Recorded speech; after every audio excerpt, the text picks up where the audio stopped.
Harry Styles, Sign of the Times, one of the new young artists that is doing amazing things on the Billboard music charts, and you can always catch him Comcast On Demand.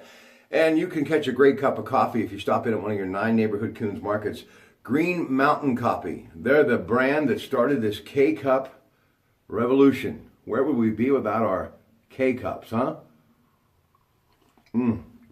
A perfect way to get busy today, and we're going to be very busy because later we are going to be at Jimmy Joe Savage's Legacy Studios doing a lot of heavy lifting. We're going to be doing a lot of video recording tonight because it's that Memorial Day weekend, and something that I've been doing for years with you since the invention of these great smartphones and video, and on my YouTube channel, in which I hope you'll check it out, Rob Pratte, and all you need to do, and you will be an official member of your Pratt Pack. But we are going to salute the veterans of World War I, World War II, and Vietnam. And also, he is at All-American Week at Fort Bragg, talking everything that is Drive On, his amazing book, during his time as an award-winning journalist for the Associated Press covering Desert Storm. Bedouin Bob, you know him as Bob Dvorak. So 4 big videos that you'll be seeing over the next couple of days leading right into Memorial Day. And I highly hope that you take a little time to listen and to view them, because it will give you an inside look at some history that we don't want to forget anytime soon. And don't forget, throughout the area, your great VFWs and legions and parades that will be happening, and visit those cemeteries. I know my good friend John Diagardi at Rome Monument and I always talk about paying it forward by taking a little time. It was a tradition of mine from the time I was a small child with my father, and I still try to do it as much as I can during the weeks that really lead up to Memorial Day. But I always make it a point to stop during Memorial Day weekend and salute those veterans who are no longer with us. And with each passing day, more and more are passing away. So please stop by and say a prayer and say thank you. And we will be at the American Legion, Monaco, Post 580 on Monday for a special edition of a Mike Pintek broadcast with me from noon to 3. A number of amazing guests: Tony Accomando, Friends of Da Nang, those life-saving service dog for veterans. Bob Dvorak, fresh off of his appearance at the parade in Elizabeth, Pennsylvania. He will join us. But also, I'm honored to say that a number of people who will be in the parade in Monaco will be stopping over to our microphone and saying hello.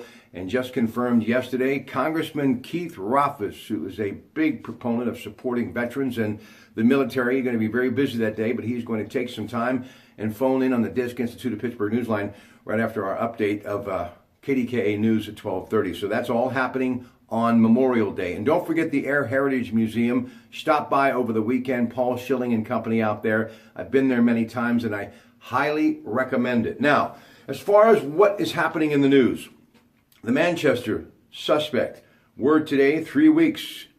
He was in Libya just 3 weeks ago. They're looking into that. Subpoenas are coming after Michael Flynn, the former National Defense Secretary, denied a request for documents from the House Russian investigators. The Vatican trip for the Pope, and yes, the president, is now history, and he has moved on, our president, to Brussels, where he has just landed. And also some of the things to look for out of Washington today. They're getting a look at that budget, 2018 budget, for the first time.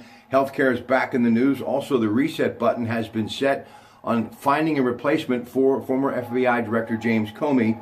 And also, the Russian probe is continuing to be a major headline there. Now, a major headline here, and more coming up with Ty Ballou from PLB Sports on the Comcast Sports Line. It was Greg Anderson, the 36-year-old, who credits a lot of his success from his use with sports psychologists early in his career. Well, he did an amazing job stopping 45 shots last night. Bobby Ryan got a rare power play goal for Ottawa, but it was Mike Hoffman's tie-breaking goal that gave Ottawa life. Now we're tied at 3 games apiece. 2-1 was the final, and they will see who is going to advance to take on Nashville for Lord Stanley's Cup. After tomorrow night, we will know. They dropped the puck at 8 o'clock, Game 7, Eastern Conference Final at Pittsburgh's PPG Paints Arena, and you can watch it on the NBC Sports Network, and we'll break it all down with Ty Ballou from PLB Sports in just a couple of moments. 3-hour rain delay, SunTrust Park in Atlanta. Matt Adams hit the home run. That really was the difference maker. Pirates lose 6-5. It'll be Trevor Williams tonight, 7:35, 93-7, the Fan. Cleveland got 42 points from Kyrie Irving and defeated Boston 112-99. They now lead that best-of-7 series. They are up with that 3-game advantage. They can close it out tomorrow night at Boston. Well, folks, that will do it for me, but we will talk to you shortly, of course, later tonight at Jimmy Joe Savage's Legacy Studios in East Liverpool as we begin our Memorial Day tribute with a look at All-American Week at Fort Bragg with Bob Dvorak, the author of Drive On. And also, we're going to be telling you the stories behind some of the most epic moments in military history in our country from World War I, World War II, and Vietnam over the next couple of days. And again, don't forget that American Legion broadcast, News Radio 1020, KDK, a number of dignitaries, including Congressman Keith Rothfuss, with me as I'm in for Mike Pintek on location, American Legion Post 580, Pennsylvania Avenue in Manaka, this coming Memorial Day from noon until 3. Remember, salute those who have made the ultimate sacrifice this holiday weekend. Good afternoon.